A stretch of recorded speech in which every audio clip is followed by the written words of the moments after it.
Hi there, it's Nikki here. I hope you're well. We are, going into our second month of lockdown, and it's tough. I get it. I see around me all the time. I can see other people really struggling with this because it's one of the most challenging times you'll ever face as a business owner.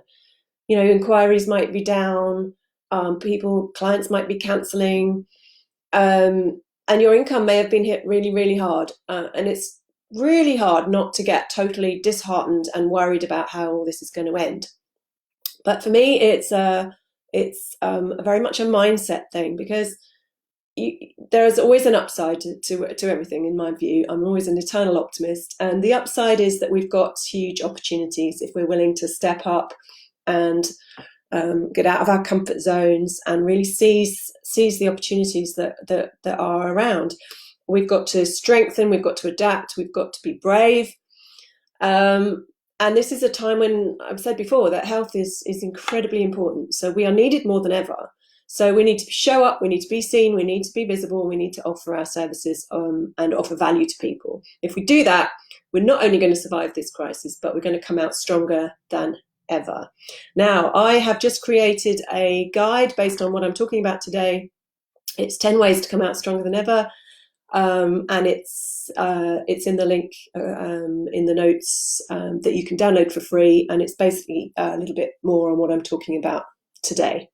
So in today's Lunch and Learn, I am talking about 10 ways to come out stronger than ever, and in a really good position to go forward. So just as an aside, and I want to say this not to brag or boast, but to say this to inspire you that things are not as bad as they seem. We have had, after the first initial 2 weeks of lockdown, the middle of March to the end of March, which was very quiet. We are a very busy team at Happy Hormones, and those 2 weeks were pretty dead. And I was very concerned about the future. But having said that, since those first 2 weeks, April has been one of our best months ever. And I'm as surprised as many of you might be, because I wasn't expecting it.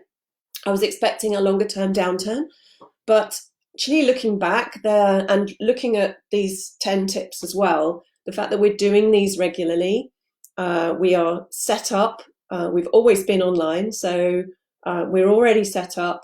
And the fact that we've been pretty consistent in the last 6 years has stood us in good stead. We've got our foundations in place, and that's what I want to just talk to you a little bit about today. And it's really enabled us to, so far, touch everything, touch wood. We've ridden the first initial challenge. I'm not saying it's going to be like that every month at all, and I'm certainly not expecting that. But it's been a very good month, and I really want to use that as an example of what can happen when you're doing all the things that I'm talking about. So let's get into this. So number one is to remember your vision. If you're not clear about your vision, your mission, your purpose, what you want to change in the world, it's now is the time to get really crystal clear about that. Without this clear direction and this vision for your business, it's going to be harder to attract the right clients, make the right decisions, and you're more likely going to give up when things get tough. So why are you doing this work? What are you hoping to achieve?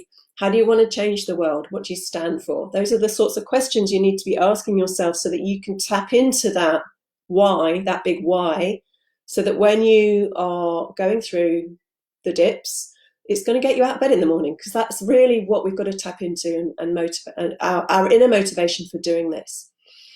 The vision becomes the compass for your business, the destination for your sat-nav.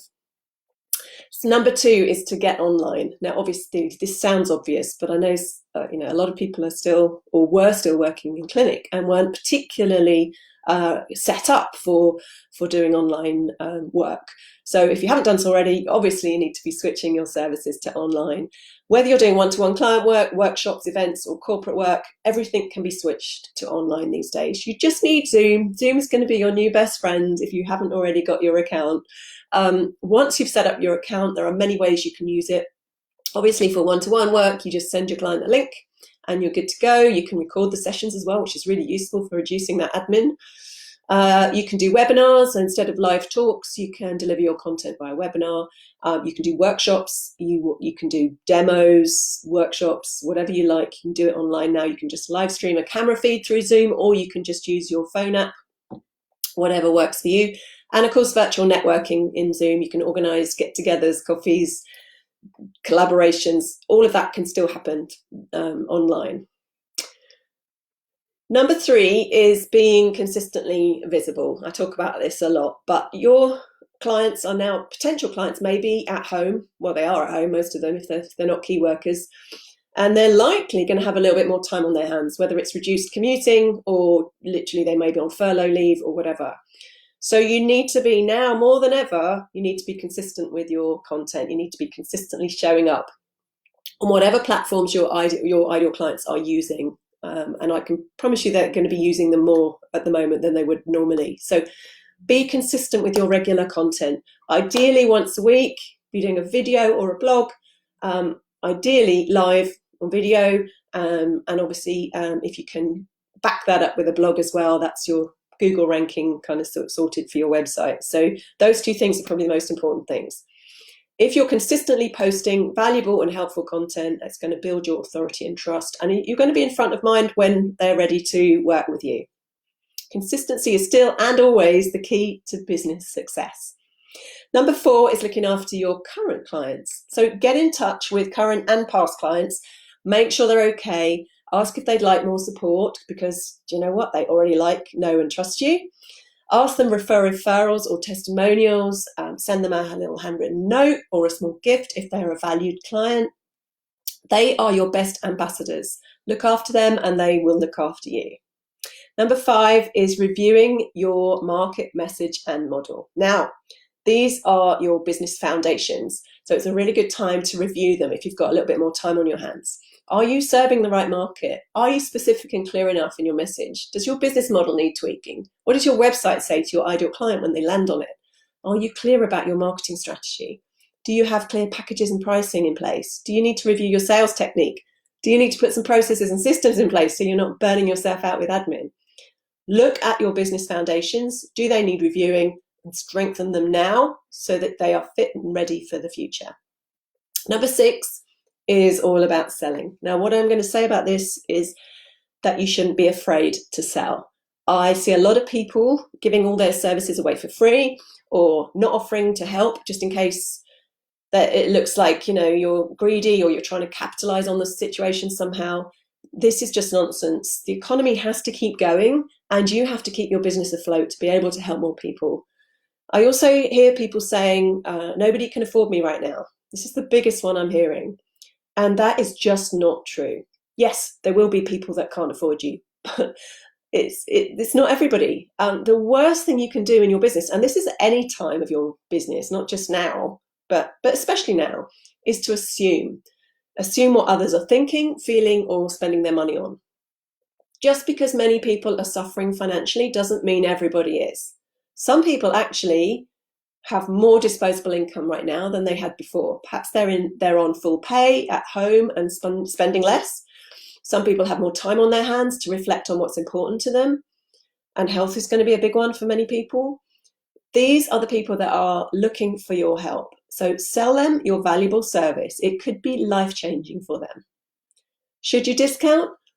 If your service is at the right price, that means you're not undervaluing yourself, and you genuinely want to help someone who's struggling and they can't afford to work with you otherwise, then yeah, if it feels good, give them a discount. And if it means that they can work with you and get the help they need. But if you do decide to discount, make sure you don't feel resentful later on when the work really kicks in, because then you know you've made a mistake.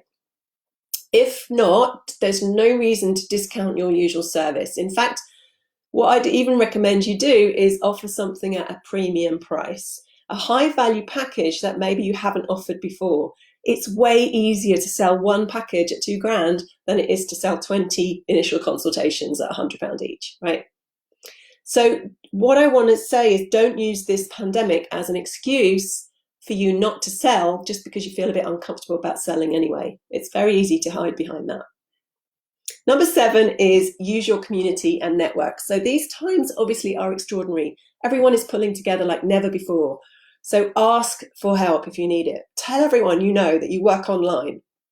There's this massive assumption that we're clinicians, obviously, and we need to work, we work face to face. So a lot of people won't even realize that you work online.